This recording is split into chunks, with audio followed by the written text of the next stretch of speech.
buồn nè là trong in cắn hồ nghe cả hey hồ chân chia khi lại xả rau piom này buồn nè em tìm hiểu chi nào hiền có một con là lệ lò long ấy em hiểu chi nào hiền lẩu zol ta mình chi nào hiền lẩu zol ta thì khoan khu thì lại khoan chăm phải put ở khu pool khuyên mua khu buồn nè chuyện trăn đấy rồi sao ta cái này thì hiền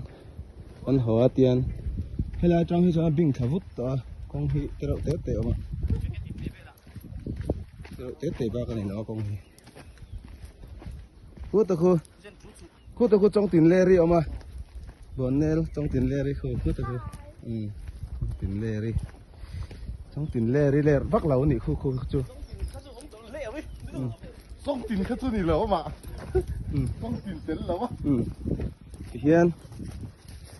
pasal chai na nung kan dola hi pasal cha ber dat tu ne ke hi pasal cha